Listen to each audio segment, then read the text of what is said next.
네, 할렐루야 반갑습니다. 네, 자 오랜만에 뵙는 것 같아요. 네, 많이 보고 싶었고요. 우리 또 지혜 치유의 분들을 위해서 늘 새벽마다 기도하면서 다시 이렇게 말씀의 자리에서 뵙게 되기를 참 오랫동안 고대했습니다.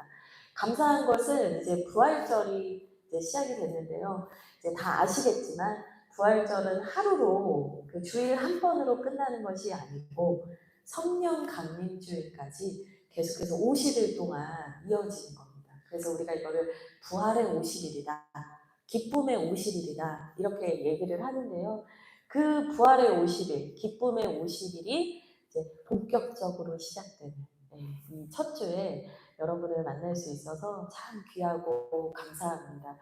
그래서 이제 회장님으로부터 이제 말씀 요청을 받고 이제 준비하면서 딱 달력을 보니까 부활절이 시작이 되는 거예요. 그래서 어떤 말씀을 나누면 좋을까라고 생각을 하다가 저희가 성령 강림주의를 향해 가는 이 절기상의 어떤 타이밍에 사도행전 말씀을 나누면 참 좋겠다라는 생각이 들었어요. 그래서 부활하신 예수님 그리고 그 예수님 이후에 남겨진 제자들 그리고 예수님께서 약속하신 성령 그리고 하나님의 나라에 대한 이야기를 시리즈로 이렇게 해나가려고 합니다.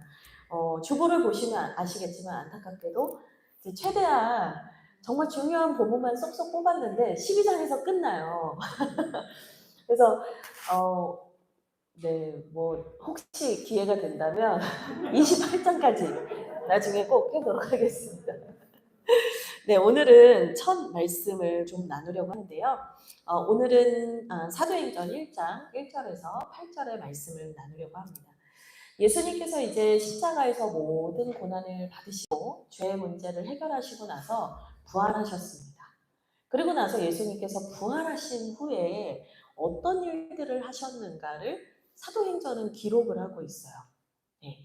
왜냐? 이게 예수님께서 마지막에 하신 이 일들이 결국엔 이제 사도행전의 중요한 일들, 성령께서 강력하게 하시는 일들의 시작점이기 때문입니다. 그래서 이 사도행전은 예수님이 부활하신 후에 하신 일을 기록하고 있다.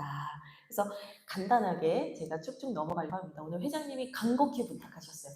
30분에 끝내시면 제일 좋아요. 그래서 제가 신속하게 해보도록 하겠습니다. 이 예수님께서 부활하시고 하신 일, 첫 번째 뭔가 3절을 보시죠.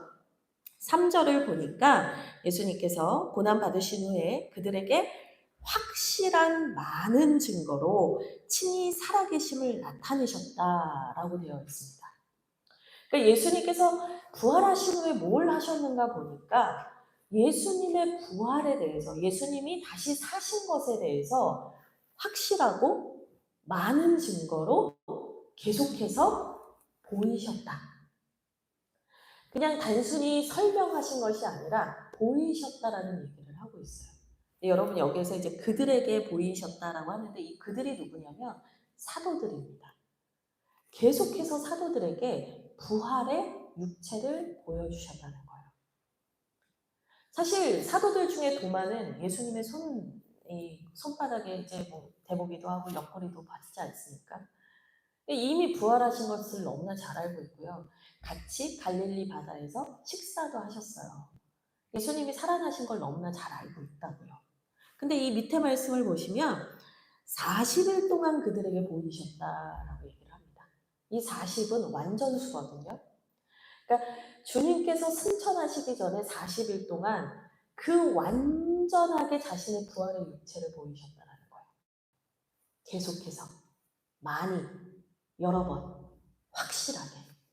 이게 뭘 말하냐면 예수님께서 꼭 이 제자들에게 말씀하고 싶으셨던 게 뭐냐?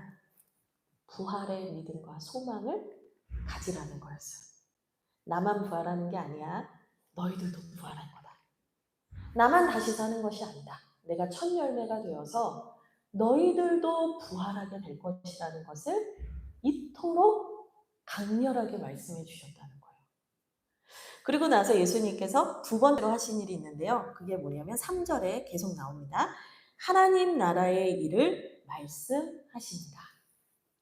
그러니까 부활의 육체로서 우리에게 부활의 소망을 주실 뿐 아니라 부활의 육체로서 하나님 나라의 소망을 계속해서 말씀하시고 가르쳐 주셨다는 거예요. 하나님 나라의 원리에 대해서 말씀해 주셨다는 거예요. 하나님 나라는 살리기 위해 이 땅에 예수님을 보냈고 이제는 너희를 보낸다. 이 주제 말씀이잖아요. 아버지께서 나를 보내신 것 같이 나도 너희를 보내노라. 이 하나님 나라의 원리에 대해서 계속해서 말씀하셨다는 거죠. 그리고 하나님 나라는 뭐냐? 하나님이 왕 되시고 주인 되시는 나라다. 하나님의 통치가 임하는 곳이 하나님 나라다. 그래서 결국에는 이제 우리가 죽고 또 부활하게 될 것에 대한 미래적인 하나님 나라에 대해서도 육체로 보여주셨지만 통치로 임하는 오늘 이 땅 가운데 임하는 현재적인 하나님 나라도 보여주셨다는 거예요. 그러니까 3절 말씀에 담겨 있는 게 뭐냐면 미래에 우리가 육체의 몸을 입고 부활의 몸을 입고 그 하나님 나라에서 영원히 찬양하게 될 것을 소망하게 하는 미래적 하나님 나라와 오늘 이 땅 가운데에서 남아서 하나님의 통치를 받으면서 하나님을 주인으로 섬기는 그 하나님 나라, 현재적 하나님 나라를 충분히 아주 확실하게 가르쳐 주셨다는 거죠. 그리고 나서 예수님께서 또 하나의 일을 하셨습니다. 그게 뭐냐? 4절, 5절인데요. 우리 같이 한번 읽으면 좋겠습니다. 4절과 5절 말씀 읽겠습니다. 시작. 사도와 함께 모이사 그들에게 분부하여 이르시되 예루살렘을 떠나지 말고 내게서 들은 바 아버지께서 약속하신 것을 기다리라. 요한은 물로 세례를 베풀었으나 너희는 몇 날이 못되어 성령으로 세례를 받으리라 하셨느니라. 아멘. 마지막으로 하신 게 뭐냐면 아버지께서 약속하신 것을 기다리라 라고 하시면서 성령 세례를 받아야 할 것에 대해서 말씀하셨다는 거예요. 그러니까 성령이 너에게 임할 것을 약속해 주셨다는 거예요. 그러니까 예수님께서 이 일을 다 하신 후에 이제 승천을 하시게 됩니다. 근데 예수님께서 이 하신 일들을 가만히 보면은요, 이 부활의 소망, 내가 나중에 부활의 몸을 입게 될 것은 어떻게 보면 개인적인 구원의 소망과 연결이 돼 있어요. 근데 하나님의 통치를 받고 그 하나님의 나라를 이 땅 가운데서 교회와 함께 이뤄가야 하는 부분은 뭐냐? 공동체적인 소망이에요. 그러니까 예수님께서 우리에게 보여주시고 증거를 주시면서 계속해서 우리가 생각하고 있는 틀들을 깨면서 우리로 하여금 하나님께서, 성령님께서, 예수님께서 하실 일들이 확장되어 갈 것을 그분의 가르침 속에서 우리에게 보여주셨다는 거죠. 복선을 남겨주셨다는 거죠. 그러면 예수님께서 그 점진적인 사역을 하시기 전에 예수님만 단독으로 이 땅에 오셔서 그 일을 하셨는가? 그게 아니라는 거죠. 예수님께서 오시기 전에는 누가 계셨냐면 성부 하나님께서 예수님을 보내시는 구원 사역을 계획하신 일이 사실은 먼저 있었던 거예요. 그러면 전체적인 큰 관점에서 보면 뭐냐면 성부 하나님께서 성자 하나님을 보내시는 구원 사역의 계획을 세우시고 그 성자 하나님이 오셔서 십자가에서 우리를 위해 피 흘리시고 살리시고 부활하시고 우리에게 부활의 소망과 하나님 나라를 가르쳐 주시고 성령 하나님이 오셔서 하실 일에 대해서 점진적으로 계속 진행이 되고 있다는 것을 보여주고 있습니다.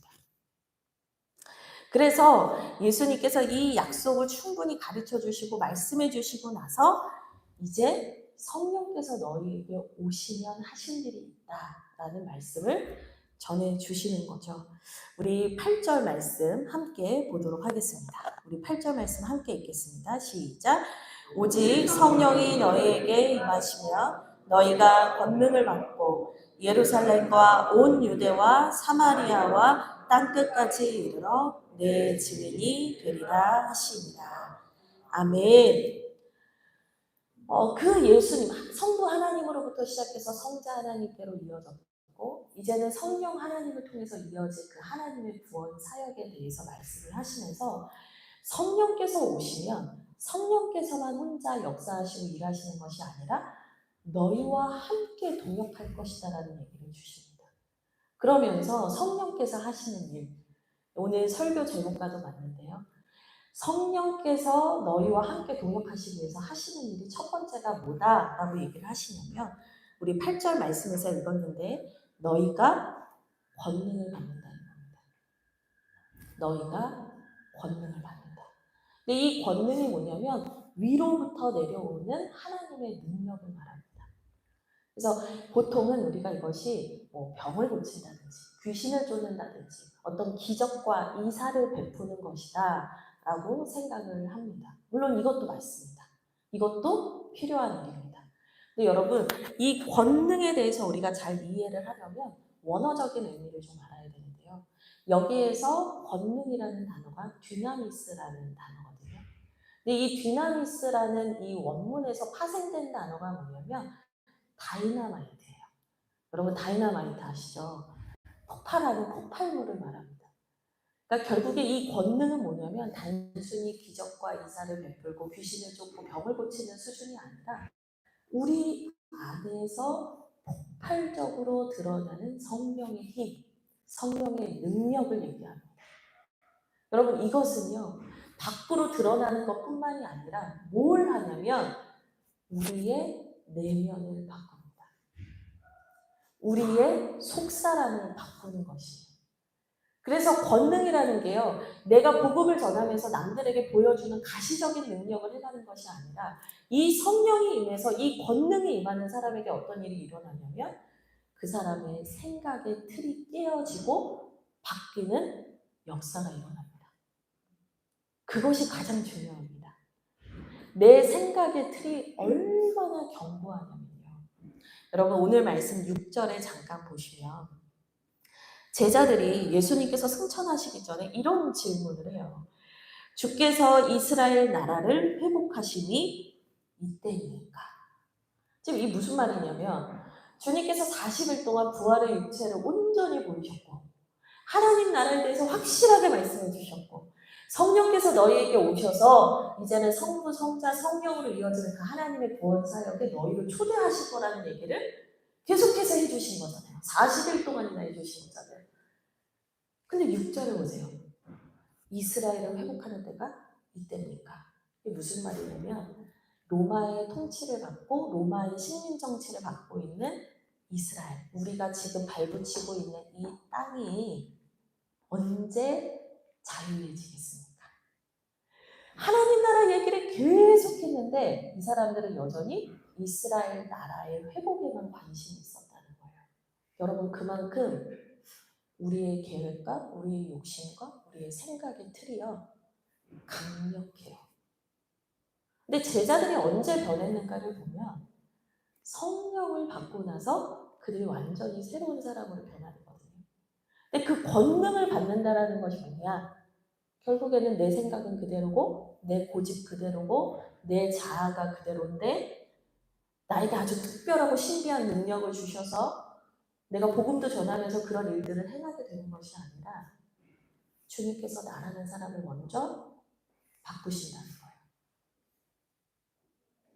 내 생각이 포기되고 나는 주와 함께 십자가에 못 박혀 죽고 이제는 그분께서 나의 주인이 되셔서 내가 성령의 통치를 받으면서 살게 되는 것, 여러분 그것이 권능을 받는 것입니다. 그래서 그 권능을 받게 된다. 너희가 그러므로 성령을 통해서 이제 삼위일체 하나님께서 하시는 구원 사역 가운데 그 영광스러운 부르심 가운데 너희가 초대될 것이다 라고 얘기를 하고 계신다라는 거예요. 두 번째로 성령 하나님께서 하시는 일이 있는데요. 뭐냐면 8절 끝부분에 있습니다. 예루살렘과 온 유대와 사마리아와 땅끝까지 이르러 내 증인이 되리라 라고 말씀을 하십니다. 여러분 여기에서 보시면요. 증인이 된다는 건 뭐냐면 정말 쉽게 설명을 드리면 예수님께서 하신 일을 나도 하는 겁니다. 예수님께서 부활하시고 나서 뭐 하셨냐면 부활의 소망을 심어주셨습니다. 하나님 나라가 실제한다는 걸 가르쳐 주셨어요. 그리고 성령을 부어주시길 원한다. 성령의 약속이 있다는 걸 가르쳐 주셨어요. 이 세 가지를 이제는 우리가 하는 게 증인된 삶을 살아가는 거라는 거예요. 그래서 그 일을 위해서 권능을 주셨다는 거죠.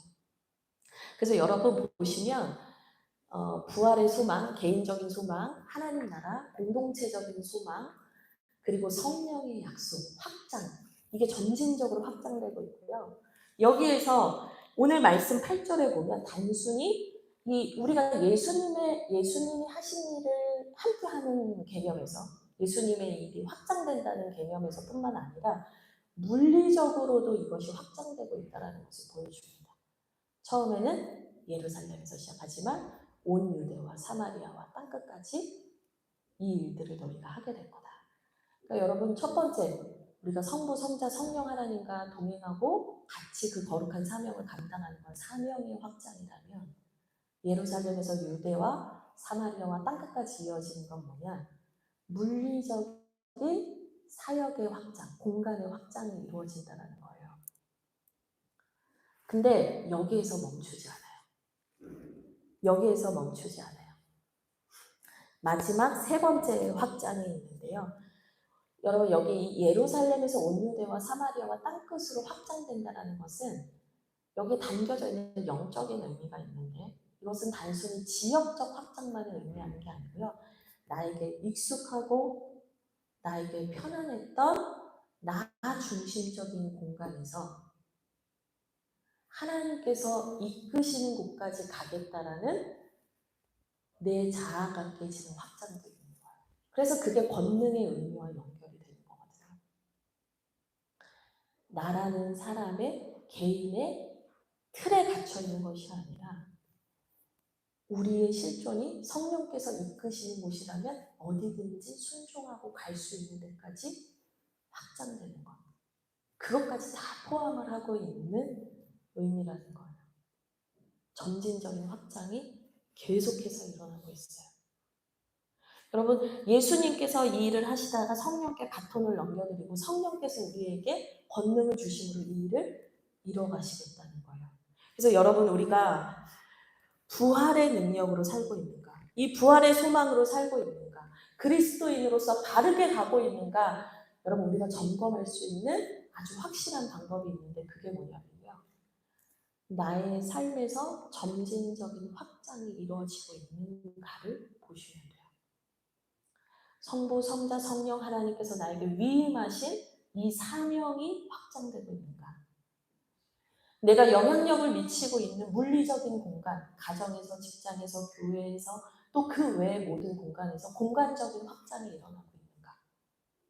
그리고 늘 내 생각의 틀에 갇혀 있는 것이 아니라 내 생각의 틀이 계속해서 깨어지면서 성령께서 말씀하시고 이끄시는 곳이라면 내가 어디든지 갈 수 있고 무엇이든 할 수 있는 우리의 실존의 확장이 일어나고 있는 건가?